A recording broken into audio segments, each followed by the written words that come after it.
Hello, everybody, and welcome back to the Point by Point Tennis Podcast. We are back after a few weeks of break after the historic achievement from Carlos Alcaraz in dethroning Wimbledon champion, four-time Wimbledon champion Novak Djokovic, and the milestone also tournament for Marketa Vondrousova, who was a surprising winner in Wimbledon as well.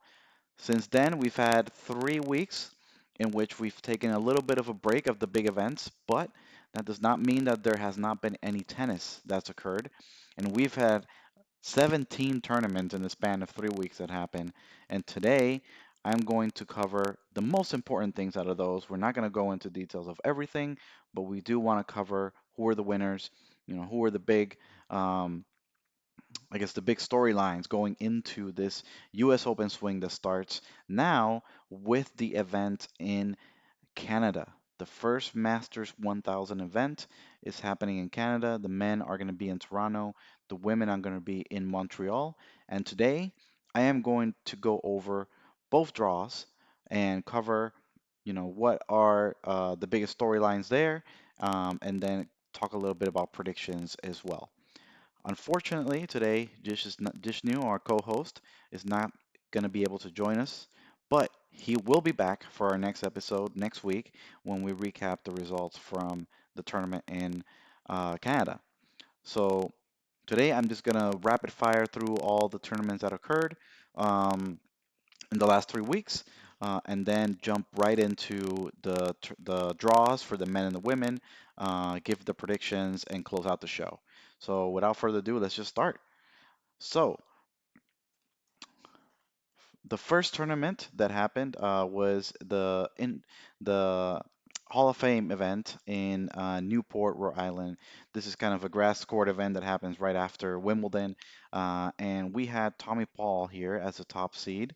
And we also had a basically a grass court specialist in Adrian Manarino, and we have some interesting players playing in this tournament as well, like John Isner, who actually had a pretty good tournament. In the end, it is Adrian Manarino who takes home the title, and he defeats a young player in Alex Mickelson, who had a fantastic tournament and beating players like Maxime Cressy, who was the defending champion of this tournament, and then beating Mackie McDonald and John Isner, who are really strong grass court players in the end to make the final. So spectacular tournament for Mickelson as a young player, just 18 years old. So very excited to see what his future looks like.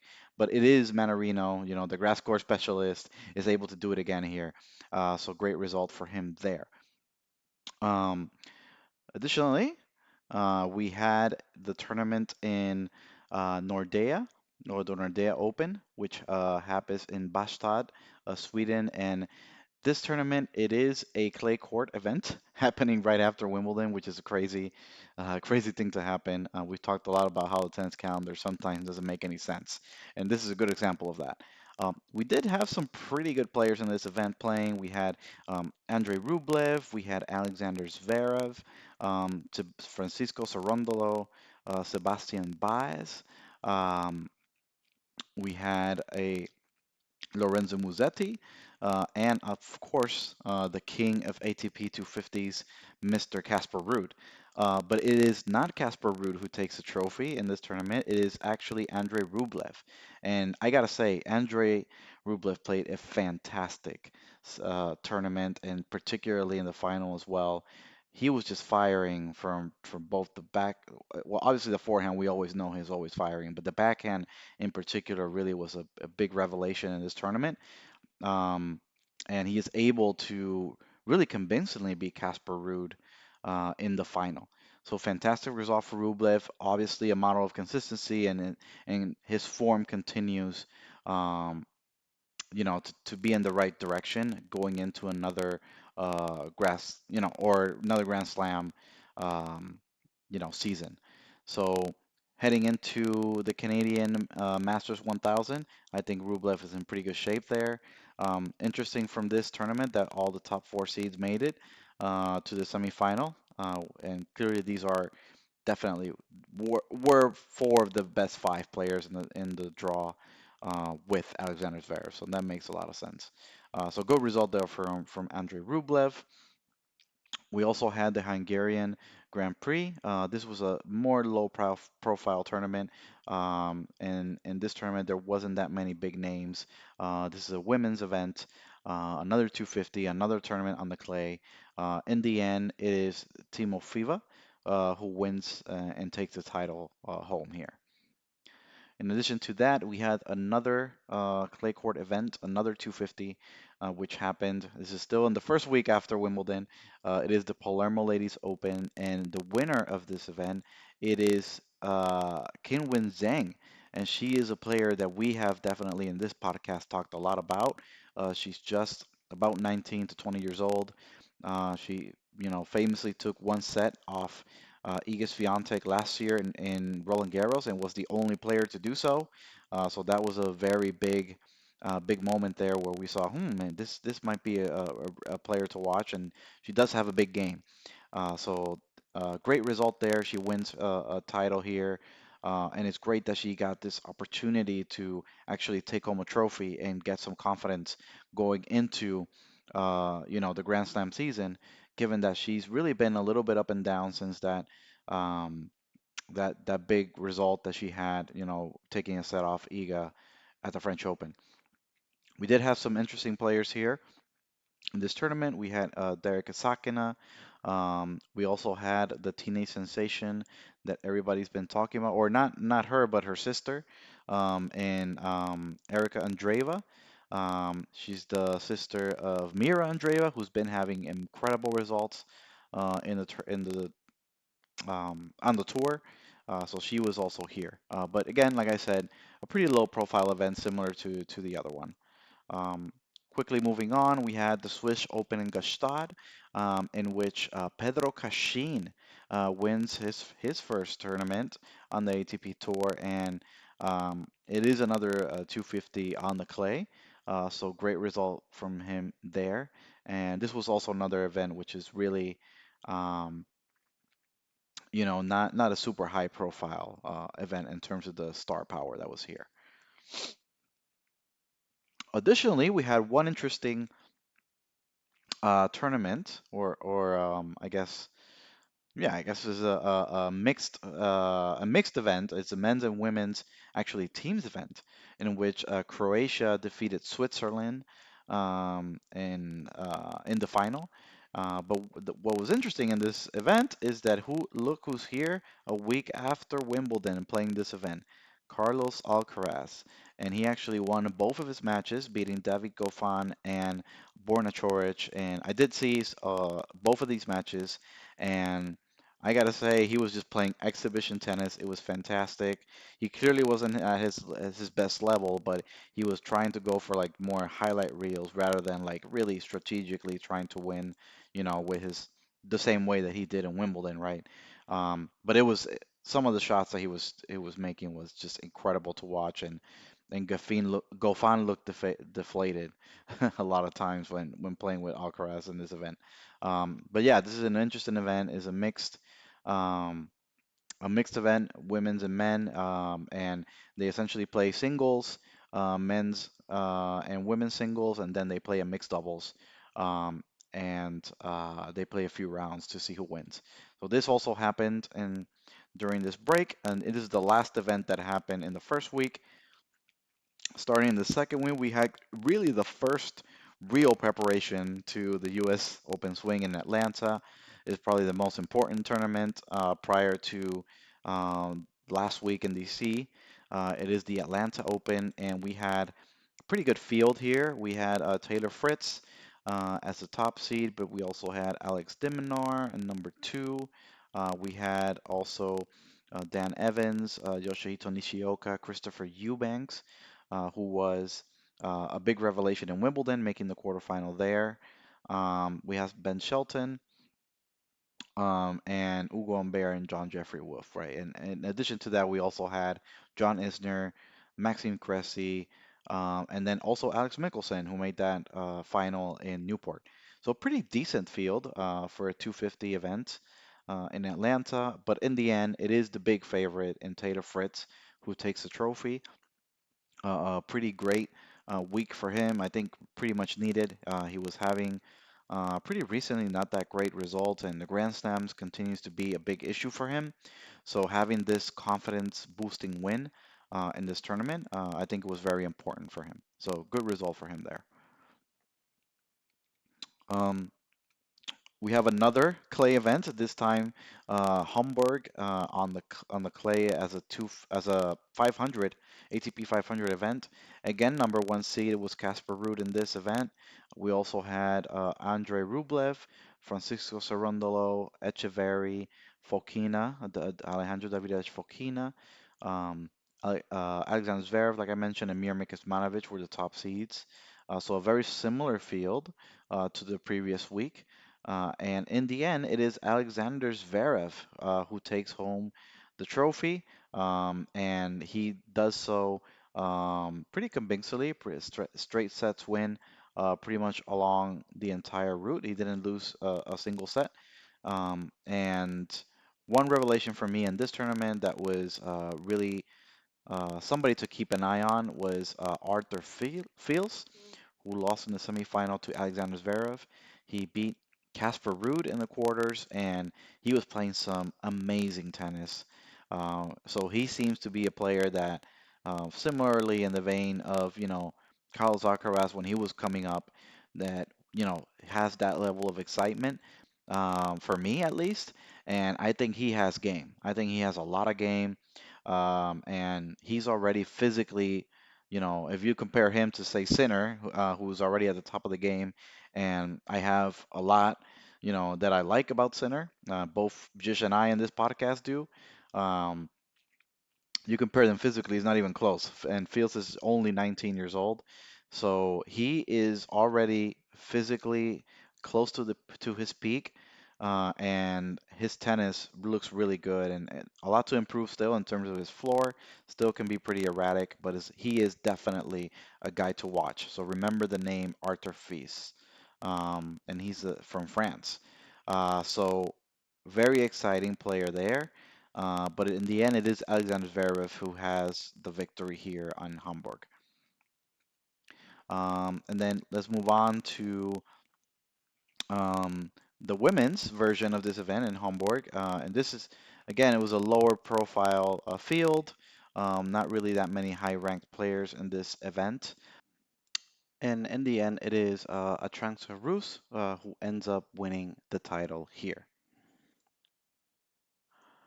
Moving on, we have the event in Warsaw.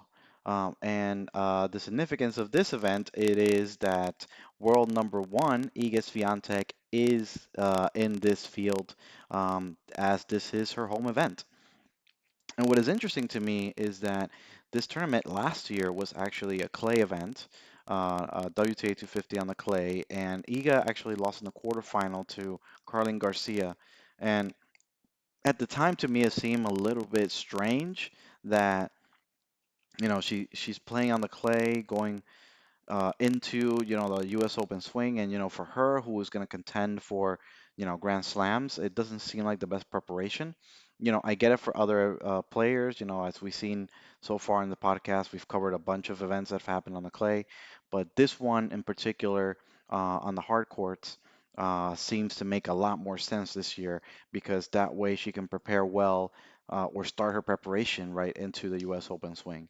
And clearly, it was pretty good preparation for her because she really blitzed the field. She didn't drop a set on her way to the final. She did have a little bit of a hiccup in the semifinal in that 7-6 set where she actually was up a break, but then she couldn't close, and it was a little bit tense to finish it out.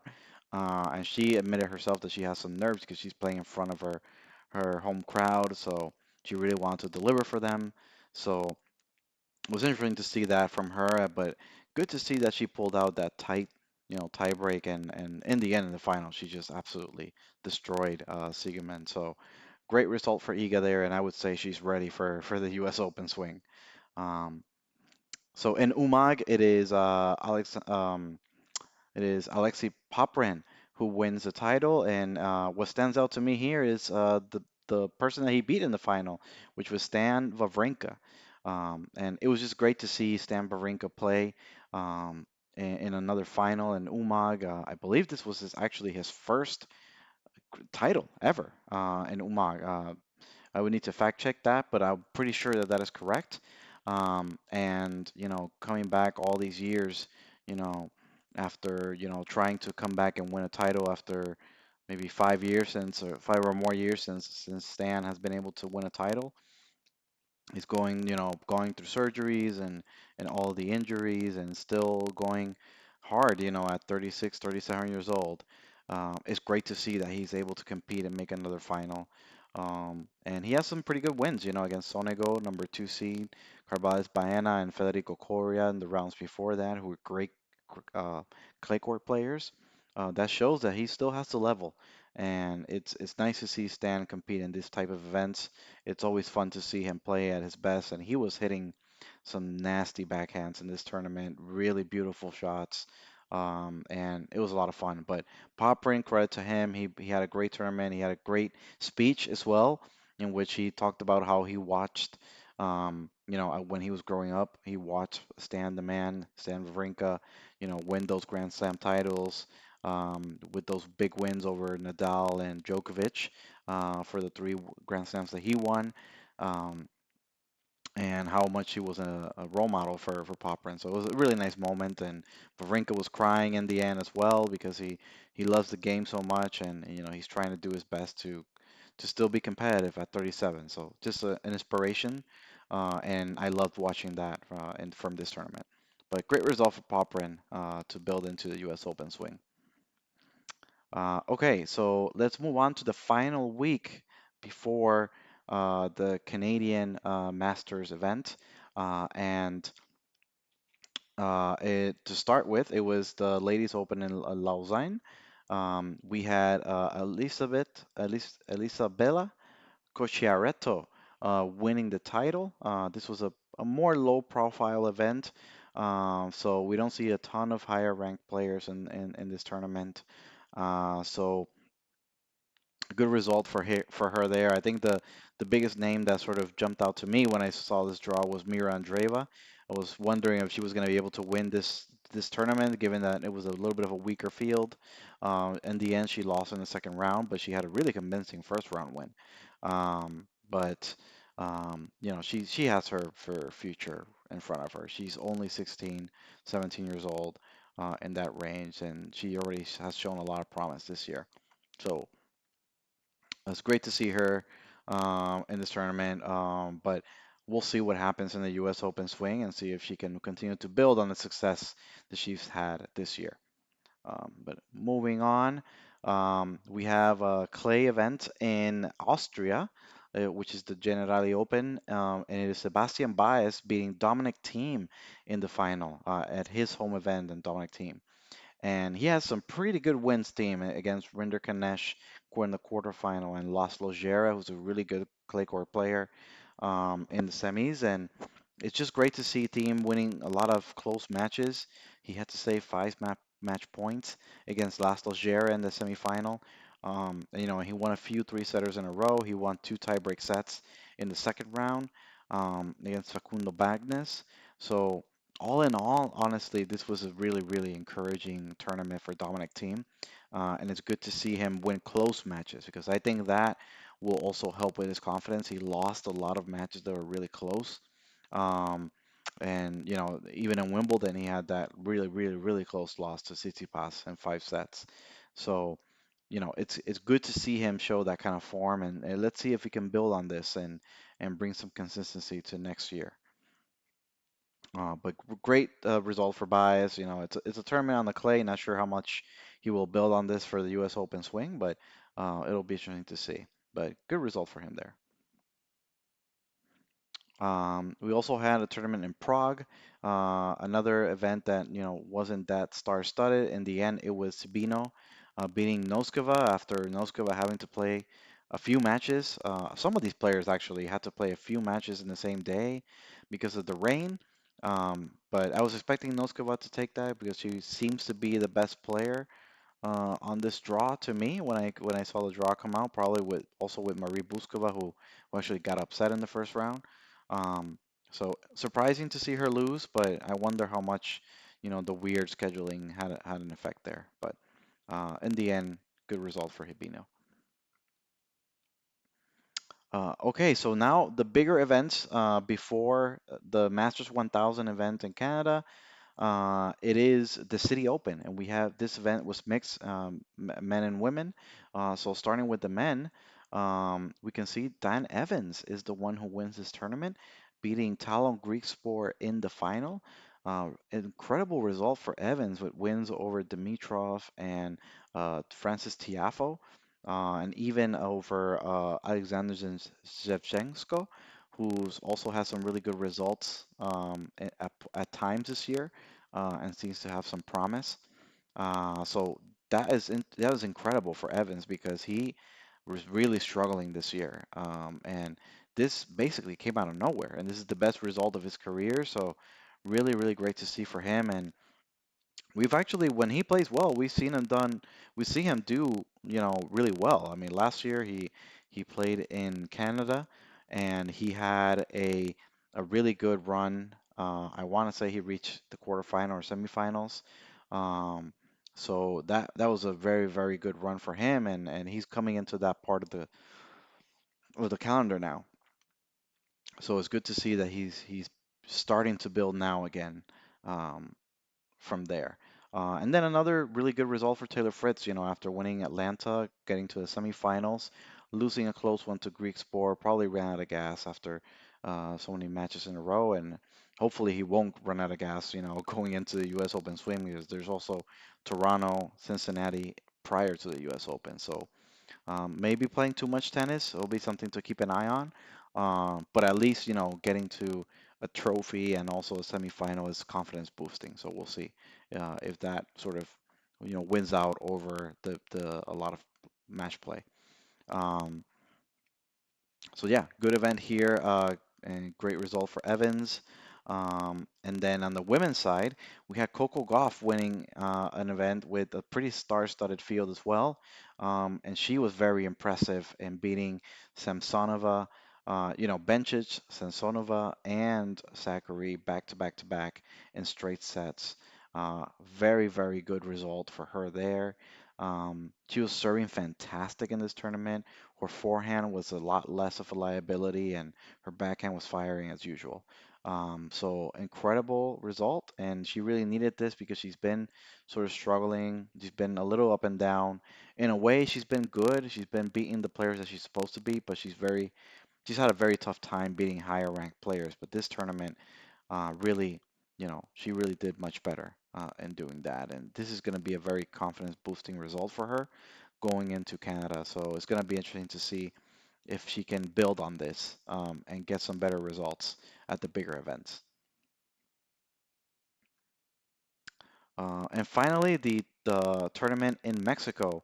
It is a 250, ATP 250, and it is Stefanos Tsitsipas who was the heavy favorite coming into it, and he does indeed win the title in straight sets over Alex de Minaur after beating Borna Coric in the semifinal, and Nicholas Jarry in the quarters, and Isner in the um, in the round before, and that is a pretty good run of wins there for Tsitsipas. So good to see. We know that he's capable of doing this, so it's gonna be interesting to see if this means anything, right? Going into the Masters 1000 in Canada. I mean, for him, for anybody else, this would be a great result, but for him, it's more of, we know that he can do this. Can he do it on the bigger events against the bigger players like Alcaraz, Medvedev and Djokovic?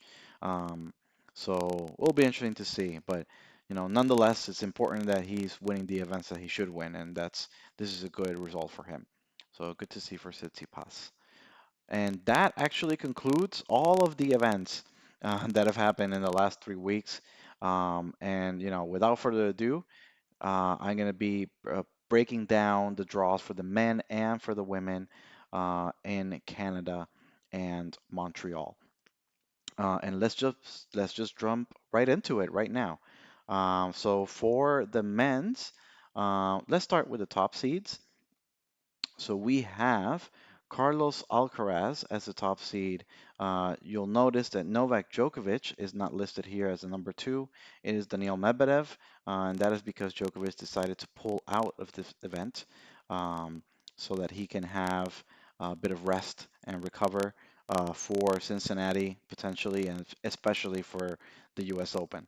Um, so it will be Daniil Medvedev, the number two seed, Casper Ruud, number three, Stefano Tsitsipas, number four. It is Holger Rune at number five. It is Andrei Rublev at number six, Sinner at seven, and Fritz at number eight.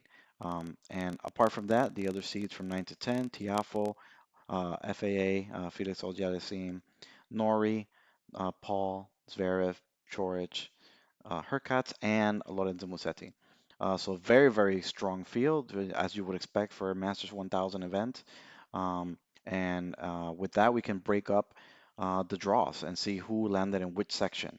And the first thing that we can see here, let's go to the top section for Carlos Alcaraz. He is in the same quarter as Holger Rune. So that could be a potential quarterfinal matchup. The other potential quarterfinal matchups could be Tsitsipas against Yannick Sinner, and these would be in the same half as the Alcaraz side. Then on the bottom half, the potential matches could be Andrei Rublev against Casper Ruud, and then Taylor Fritz against Daniil Medvedev. So pretty interesting break up here. I think what stands out to me for the most part is two things. Number one, a lot of the young players are in the same side of the draw. So Sinner, Rune, and Alcaraz are kind of like the next gen. So they are both in the same, or all three of them in the same side. And similarly, we have players like Medvedev, Fritz, Rublev, Ruud, and even Alexander Zverev in the same half. So it's almost like the next gen against the next gen. And it's going to be interesting how that shakes up. The other thing for me is, the placement of Sinner and Tsitsipas together. We've seen them play at least twice this year, U.S. Open, oh sorry, Australian Open. They played and Tsitsipas had won the first two sets. Sinner stormed back to win the next two, and eventually Tsitsipas ended up winning in five. But then Sinner beat him the next time they played in a smaller event a few weeks after the Australian Open. And that is one thing that I'm looking to see from Sinner. On his side, can he continue to beat those players that are highly ranked, right? Like the Alcarazes of the world, the Tsitsipas's, the Medvedevs. He's had some success against Alcaraz. He had a little bit of success against Tsitsipas this year, so he's clearly improving, right? He beat also Fritz when he was ranked number five this year in Indian Wells. Um, but he's still struggling against somebody like Medvedev, who's 0-6. He's still struggling against Djokovic, who he lost in straight sets in Wimbledon. So I'd like to see that matchup happen in between Tsitsipas and Sinner, and see if Sinner can actually overcome that hurdle of beating a top player in a big event, which is something that still, he's better at this year, much better, but it has been his hurdle in the past. So that's something that is interesting to me. Also interesting is the Alcaraz and Rune being in the same quarter. They already played in Wimbledon in the quarterfinals. And this is a matchup that I like to see more and more of because we haven't really seen a lot of it. And both of these guys are really, really exciting players, probably the most exciting in terms of upside. I mean, Alcaraz is already there. He's the number one player in the world, but we all know that Rune has that potential. And he's just not got there yet as fast as Alcaraz, but he's already, in the top 10 in the world, and he's similar age as Alcaraz. So that dynamic there is going to be interesting. But, breaking down a little bit more in the nitty-gritty, let's look at um, who's in each section here. So let's start with Alcaraz's little quarter here with Rune. And I think the players that stand out to me are, potential second round match for Ben Shelton for Alcaraz. That could be tricky. Um, Alcaraz hasn't played really any tennis apart from those exhibition matches or team events and Hopman Cup. So big serving player, lefty like Shelton could be a little awkward for Alcaraz. So it'll be interesting to see. Um, we also have in this section Tommy Paul, who beat Alcaraz in this tournament last year. So that would be interesting to see if it happened. It could potentially happen in the quarterfinal, assuming he would get past Rune. But those are kind of the players that sort of stand out to me in this section here. On the Tsitsipas quarter with Sinner, I think Christopher Eubanks was a player to watch, given his success at Wimbledon. But he actually got upset in the first round by Gal Monfils. So really great result for Monfils there to beat Eubanks, who's coming in with a lot of momentum. So great to see from Monfils, but a bit surprising there. But also, I'm interested to see Sebastian Corda. He started the year so hot in the Australian Open tournaments. The previous one, the warm-up event, and then at the Australian Open. Really close to beating Djokovic, beating Medvedev, beating other top players as well before having to retire with injury. And then since he's come back from injury, he's been struggling a lot. Had one good run in Queens and eventually losing to Alcaraz in the semis. But apart from that, he's been struggling a lot. So it's a bit interesting to see what's going to happen there. Um, Apart from that, Borna Coric is interesting. Coric beat Tsitsipas in the final of Cincinnati last year, so they could potentially play even before the quarterfinal. So that's interesting. Um, and then also Felix Auger-Aliassime is in this section, and Andy Murray, and also Matteo Berrettini. So this is a very stacked section. And Matteo Berrettini is actually going to play Yannick Sinner in the second round. That is pretty nasty for Sinner given that Berrettini has found his form.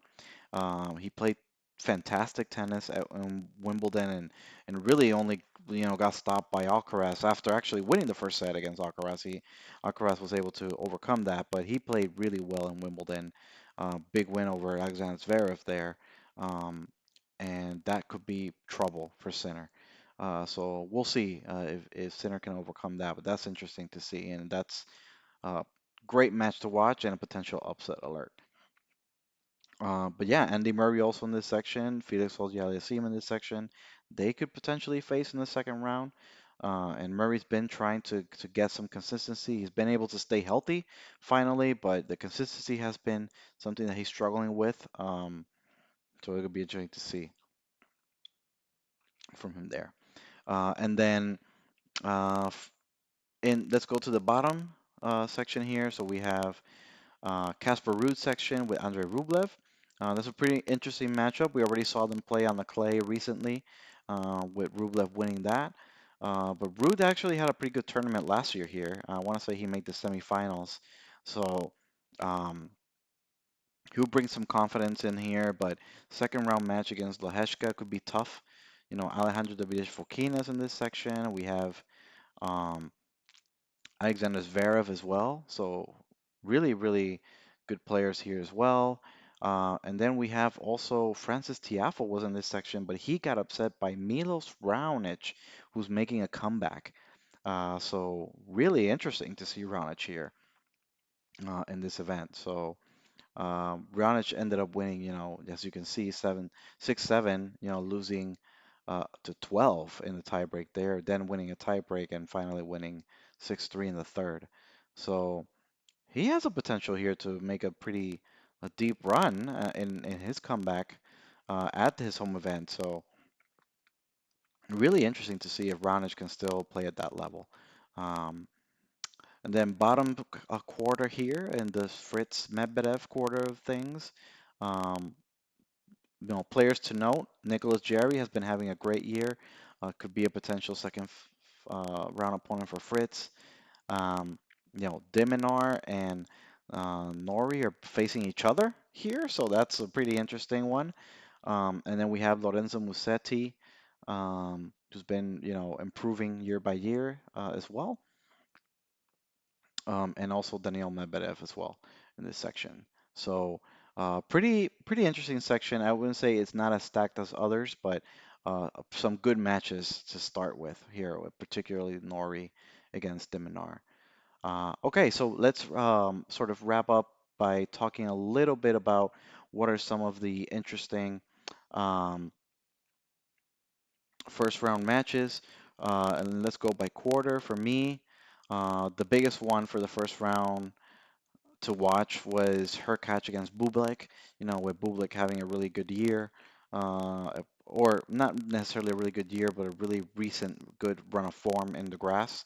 Would be interesting to see if he could bring that into this matchup. But in the end, it is Hurkacz who wins in straight sets, and he'll face the winner of Kecmanovic and Garin. Um, In the next section, there is a few first round matches that caught my eye. I would say Gael Monfils against Eubanks was one of them, and as you can see, that proved to be right in being an interesting match because Monfils was able to pull out the upset. So really good there for Monfils. So, Echeverry against Korda is one to watch, with Korda with the upside that he has, but Echeverry the year that he's been having. So that could be a fun one to watch in the first round. Dimitrov um, was actually going to play Borna Coric. I had circled it as a match to watch, but it looks like Dimitrov had to pull out. So it's going to be instead Alexander Vukic against Coric, who actually, played a final recently as well.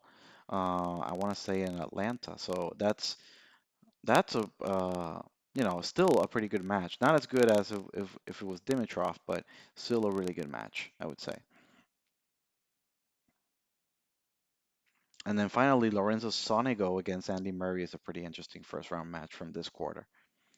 Um, but honestly, to me, definitely, from the next quarter, Berrettini against Sinner is probably the biggest match to watch. It's a second round match, but you know, this has classic, or maybe not classic, but tight match written all over it, and it could be tough for Sinner. It's if he loses this in the second round against Berrettini, honestly, I'm not gonna look too much into it because this is a really rough draw for him.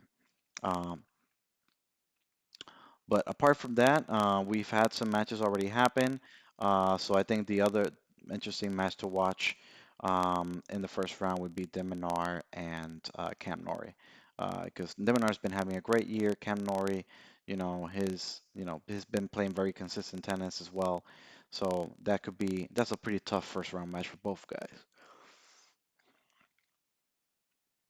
Okay. So with that, how about we go into predictions? And I've already entered my predictions, so I will just go over them right now. And apologies for the ugly handwriting, but let's go section by section here. I'll zoom in, and for the first quarterfinals, I have Alcaraz reaching the quarterfinal against Holger Rune.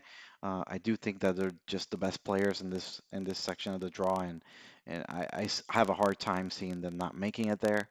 So I think they will face each other with Alcaraz making the semifinal. I think Sinner, makes the beats Berrettini and then makes the quarterfinal and eventually has that matchup with Tsitsipas. And I think Sinner is ready to take that next step and beat a player like Tsitsipas. So I picked Sinner. I got Alcaraz beating Sinner and making the final. And then on the bottom side, I have Rublev against Zverev. I think Zverev is going to be able to beat Casper Ruud in the previous round to make that quarterfinal. So I see him getting there. I see Fritz making the quarterfinal and Medvedev. So I essentially went with the top seeds for the most part, except for Alexander Zverev. Um, in the end, I have Zverev beating Rublev and then Medvedev beating Fritz, and Medvedev making the final. And obviously, I already kind of spoiled it, but Medvedev against Alcaraz is a matchup that I just cannot see how Medvedev wins it. I think Alcaraz right now is just a terrible matchup for him. So I have Alcaraz winning the title. Last year he lost pretty early, So I think he's going to come into this tournament hungry. He didn't win either of the Masters events in Canada or in Cincinnati. So with the new level that he's brought this year and the confidence, no Djokovic, I think he is pretty much the favorite to win. I think he will lift the trophy. Um, but yeah, let me know in the comments what you think. If you think I'm right, if you think somebody else could win, um, put it in the comments of the video. With that, let's jump into the women's event. So going into the women's, um, let's go to the top seeds. And we have Iga Swiatek as the top seed. We have Sabalenka number 2. Rybakina at number 3, Pegula at number 4, Caroline Garcia number 5, Coco Gauff 6, Petra Kvitova at 7, and Zachary rounding out the top 8. And then from 9 to 12, we have Vondrushova coming off her Wimbledon victory. We have Kasakina headed Maya, Bencic, Keys, Mukova, Samsonova, and Azarenka. So very strong field again for the women as well. And let's start by breaking down the different quarters and halves of this tournament. And then if the quarterfinal seeds would hold up, we would have a potential quarterfinal matchup of Iga Swiatek against Maria Sakkari. And then also in that top half, we would have um, Jessica Pegula against Coco Gauff. Um, and then in the bottom, we would have Caroline Garcia against Rybakina, and then Petra Kvitova against Arina Sabalenka. So notably to me, Rybakina and Sabalenka on the same side on the draw. We've seen that on the women's side. It's really been a big three this year between Iga, Sabalenka, and Rybakina. And it's always interesting to see on which side Rybakina is going to fall on. As the three seed, if it's going to be on Iga or is it going to be on Sabalenka's side? This time is on Sabalenka's. Um, and I think it's a these are pretty interesting matchups for the quarterfinal. Sabalenka against Kvitova. Kvitova, can blast anybody off the court. So that could be dangerous, of course. Similarly, with Rybakina and Garcia, this is the part of the year where she actually got a lot of points last year, mostly starting at Cincinnati, so one tournament from now, but I think she's going to come into this tournament with some confidence, and she's going to play Maria Buskova in the second round. So we'll see how she plays, and it'll be interesting to see if she can raise her level to what it has been recently, which has not been that high. Um, but it could be interesting to see her play against Rybakina. Top half, Pegula against Coco Gauff. Interesting that they're doubles partners and they could be facing each other in the quarterfinal. Both players very similar, right? They have a certain ceiling to their game right now, probably not as high as the big three in the women's side, but very consistent players, and as their ranking can suggest, with 4 and 6 being their ranking, and um, it'll be interesting to see if they face off, which of the two is able to move forward from there.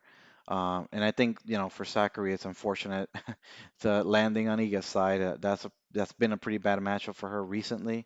But honestly, that's been a pretty bad matchup for everybody against Iga. But let's go into sort of more the nitty-gritty of the draw. Seeing, actually, let's do something a little bit different than we did in the men's. Let's start instead with the potential. Um, first round matches to watch first, and then we'll go more in detail, right, with who's where in the draw. So let me just pull up here my notes from that, and then I think now given that there's been a few matches that have already passed, I would say that potential second round match to watch, Pliskova against Swiatek. That could be a pretty interesting one if Pliskova brings her best level. And that's the thing, that's a big if because Pliskova is very inconsistent and is not very, you know, not very reliable in terms of what level she's going to bring, but if she does bring her biggest level, she can really be hard to beat because she can really blast anybody off the court. So that's going to be a tough matchup potentially if Pliskova plays well. So something to watch for the second round there. Apart from that, one of the matches that I saw that was very interesting in this section was Karolina Mukova against Anastasia Potapova. Mukova, had that not that great result after French Open at Wimbledon and in the warm-up event that we talked about in Warsaw. So maybe not coming with the best form, but Anastasia Potapova, she's been playing fantastic this year. Of late, not as much, similar to Mukova, but she's been having a great year overall, and I think this could be a potential upset alert and a great match. So something to watch there. Similarly, with Badosa and Haddad Maia, Haddad Maia has been playing really well this year. Badosa has been also finding her better form recently. So I'm very intrigued to see what's going to happen in that match. Then the other matches that stood out to me from the first round was Venus Williams against Madison Keys. Not necessarily because it would be an upset alert, and as you can see, Keys actually ended up winning that. But just because, Venus Williams, anytime she's on the draw, we is always interesting to see, right, where who she's playing and what she can do. But in the end, it's Keys who wins that match. Um, and then some other first round matches that I circled here. I think the big one for me was um, Jennifer Brady against Yelena Ostapenko down here. And it actually ended up being an upset. It ended up being Jennifer Brady winning that match against Ostapenko. Um, this is such an Ostapenko result, losing the first set 7-6, then winning the second set 6-love, and then again losing the third set 7-6. I mean, this is classic Jelena Ostapenko. Um, she is such a wild card with her level. But Jen Brady, she had a pretty good run at the U.S. Open a few years back. She played that fantastic match against Naomi Osaka, and then he just got hurt, and she started getting, injuries. I think she was injured before that too, so she's on the comeback trail, but she's pretty fun to watch, and it's great to see that she's having already some really good results. But not great, result in the sense that she's gonna play Elena Rybakina next. So I think she's not going to be excited about that, but it's just great for her to be back, and I'm sure she's happy to at least have won that first round match. Um, Apart from that, I think Samsonova against Siniaka was a pretty interesting first round match. And finally, Marta Kostyuk against Kim Wenzheng. It's going to be interesting to see what that tournament win for Kim Wenzheng in the warm-up events leading up to U.S. Open is going to do for her confidence. So that's always interesting. But Kostyuk has also played pretty decently in the warm-up events leading up to the U.S. Open, and that could be a potential fun match there. Okay, so let's now go into each section and sort of mention some of the big players to watch. So we went through in the first quarter here with Iga and Zachary. I think really dangerous players here are Potapova and Mukova, and obviously headed Maya Badosa, Leila Fernandez, and one big one is Alina Svitolina because she has been playing fantastic tennis um, recently, particularly in the Grand Slams, making the semifinal in Wimbledon and quarterfinal, I want to say, at the French Open. So great result for her, and she's going to bring a lot of confidence into this tournament.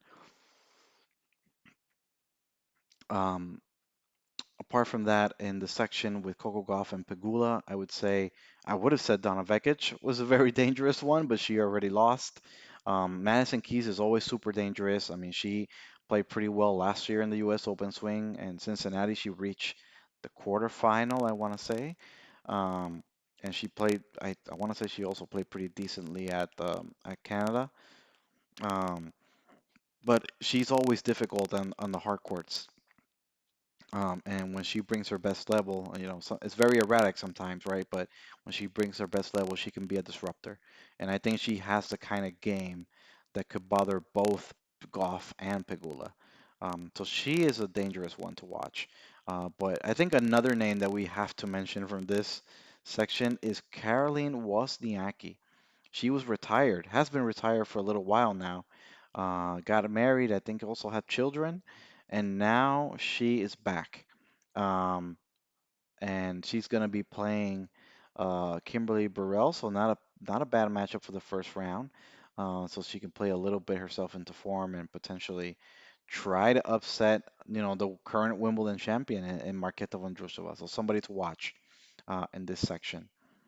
Um, in the Caroline Garcia and Rybakina section, biggest players to watch for me here are Azarenka and Sloane Stevens, actually. Both of these can get really hot and be very dangerous, especially on the hard courts. Well, Bika, especially on the hard courts. But Sloane Stevens, we've seen what she's done on the hard courts, winning her only slam. So at the U.S. Open, so she could also be dangerous. So two players to watch there for me in this section, and then in the bottom section, obviously, Bencic could be a disruptor for against Kvitova and Sabalenka. Ludmila Samsonova just played the final in the City Open against Coco Gauff, so she could be dangerous. And obviously, I talked about already Kim Win-Jen, so that's another player to watch from this section. With that, let's go into some predictions and wrap up the podcast.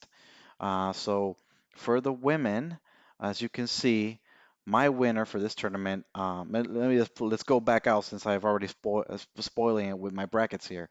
Um, I have picked Elena Rybakina to win this tournament, and I did so by picking her to beat Iga Swiatek in the final. I just think that she's due for a big result. I think Wimbledon was probably the place where a lot of people thought she was going to win. Ended up losing to Jabeur there, but she's been playing great all year, making the finals of Shredding Open, winning the Masters event in Indian Wells, playing in the final in Miami as well against Kvitova. So she's been playing great. She also won another Masters event on the clay. So she's been really, really good this year, and I think she's due for another big result. But here, let's just break through what my predictions were for the quarterfinals. So I thought Iga is, she's gonna have a tough section, having to go through Pliskova potentially, Mukova, and then Svitolina is my quarterfinalist. So that could be tough for her, but I do think that she makes that. And she's still one of the best players in the world, and she won the U.S. Open last year. So I think she's gonna have a good event. And the way, especially having that preparation in Warsaw, winning so convincingly there on a hard court, I think she's in good shape there. I do think Svitolina gets through this section. I had her beating Badosa in the previous round. Um, it's a pretty interesting section. We have Badosa, Fernandez, Vitolina, and Zachary in that little section there. All great players. But I think Vitolina right now brings the consistency. She's been playing, with more confidence, and I think she's going to be ready to make another deep run. I like Keys to make the quarterfinal. She always plays pretty well in big events, so I see her getting there and actually beating Coco Gauff as to make the semifinals against Iga. Um, and then I think I have Garcia, um, you know, in a pretty good section of the draw to beat Buskova and Kasakina, who, you know, hard courts might not be their best surfaces. And I think, once she faces Rybakina, it will be a little bit more difficult for her there. But I think she makes the quarterfinal, and honestly, I also think Andreescu is going to have a pretty good tournament.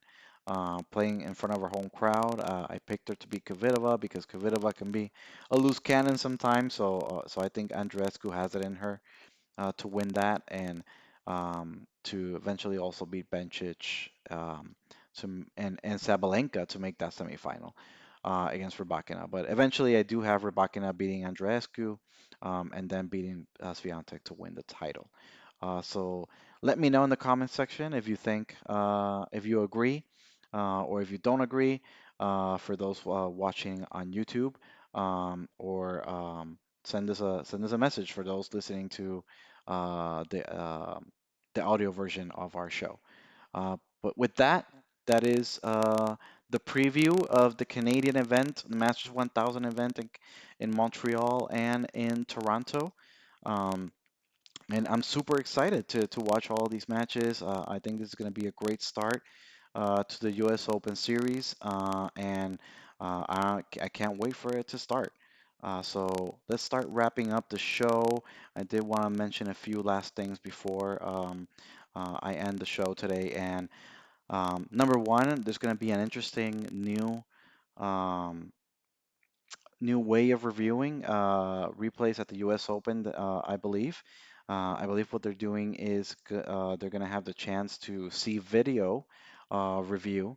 Uh, so previously, essentially, when a call was made, and that's it. The only times that that could change was on the clay, right? If you see a mark. Um, but I believe in this U.S. Open swing, for sure at the U.S. Open, not so sure in the other events.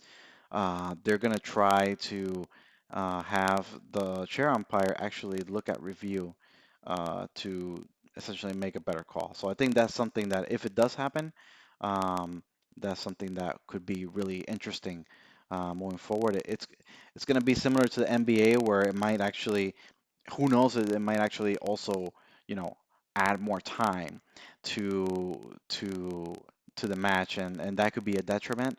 So it's really, the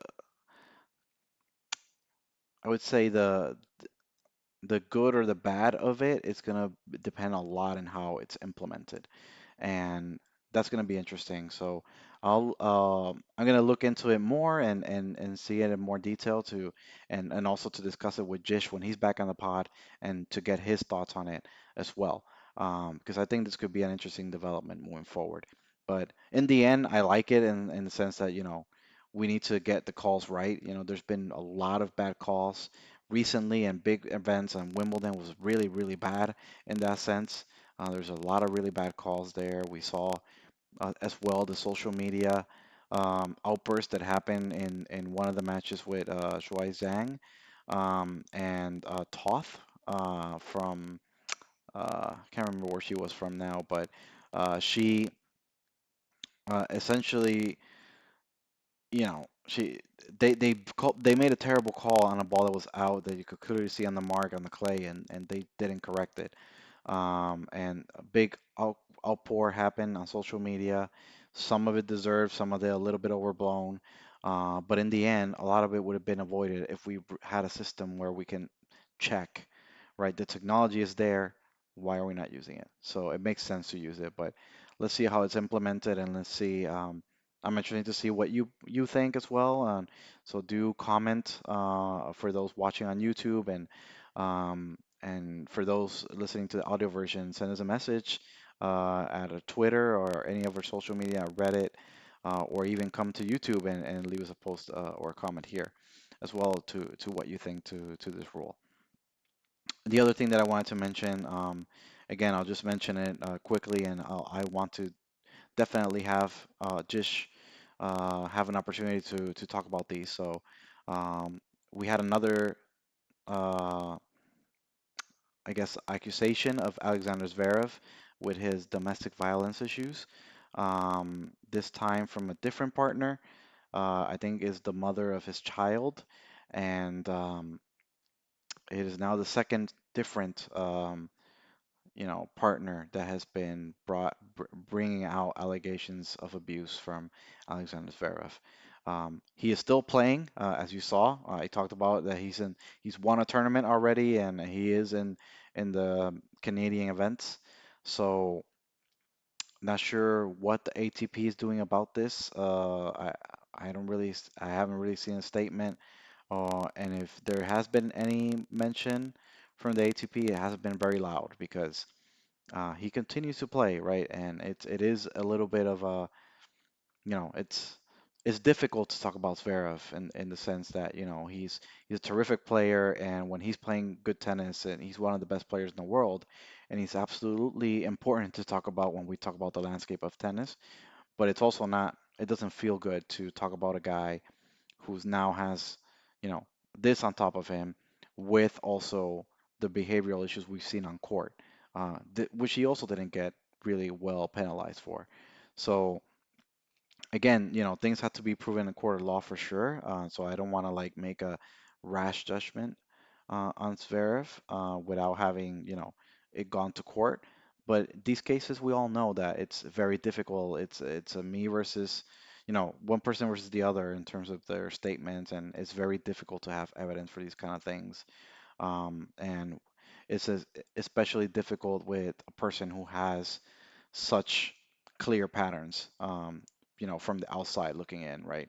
So that is something, a development that happened. I'll definitely discuss more in detail with Jish and listeners. If you have thoughts on this, please do post them on the chat and send us a message with your thoughts. But with that, we'll wrap up another episode of the Point by Point Tennis Podcast.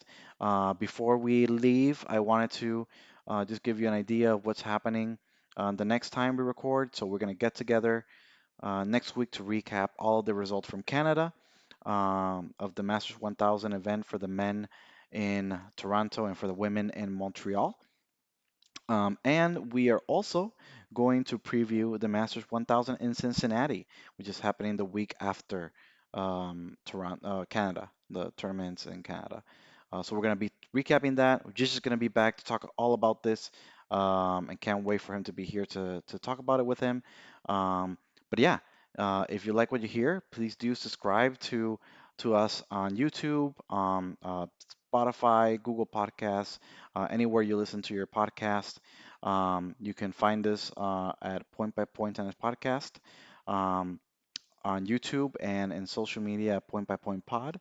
And our next episode is going to be recorded either next Sunday or next Monday. So I'm excited to see you all then. Have a good rest of your night and see you next week.